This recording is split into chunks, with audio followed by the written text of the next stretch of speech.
Yeah.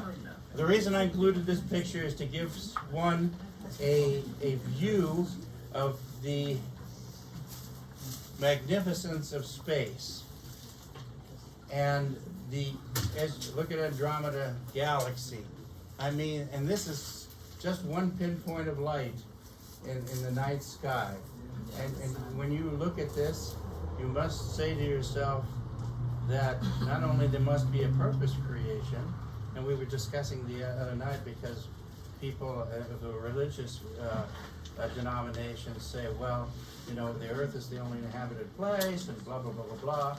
So the question would be, well, why create the rest of the cosmos if it's just there to look at? And so, so I find this interesting. People ask, can you see the earth in this picture? Yeah, it's a little dot right down here in the bottom.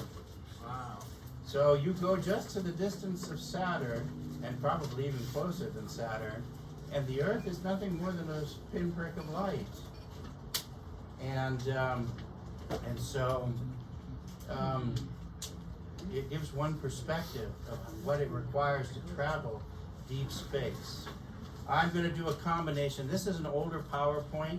I did not have time to create a new one, but I will give you some of the quick look at some of these things. Life on 100 million planets seen possible. This was a 1950s article.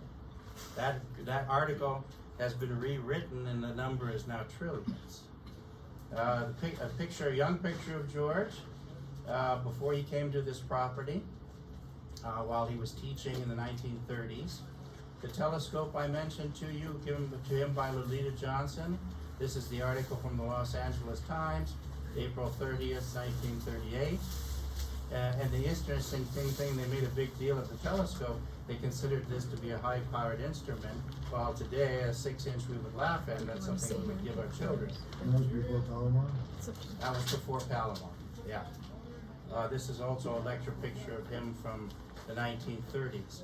From Mount Palomar right down here, in front of the cafe, a former cafe, is where he set the 6-inch telescope up, and then he had a camera mounted to that, a Brownie camera, and that's for which he took the pictures that we were about to see. When did they tear that restaurant down? Do you know what year that was? No, I don't know.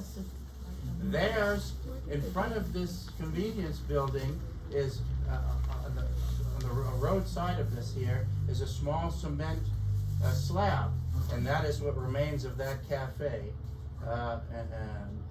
the picnic tables and things like that were on this property. And then what they did is there were no roads here and all this other stuff, so they had to develop that, and they built the cabins for the people who were going to live on the property up here along the side, and developed it. I mean, if you think about it, this was what, 1945? Yeah, so these people were at least in their 50s when that started.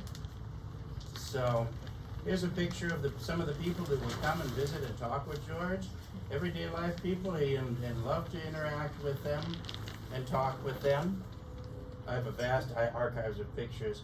Over here, right down here at the base, right here below us where the road is where he put up the observatory with the 15-inch telescope.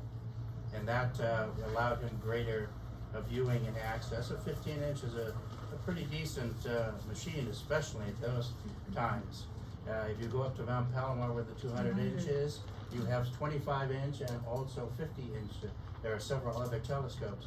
What I find a travesty is that while you and I pay for this, Caltech doesn't give us any access to it at any time. Why wouldn't you be allowed to reserve, perhaps not with the 200-inch, but some of the other ones, time in which to view? I would love in the future, if that was ever possible, to put a 25-inch telescope on this property and allow the public to reserve time on it. Or what we could do is hook up ocular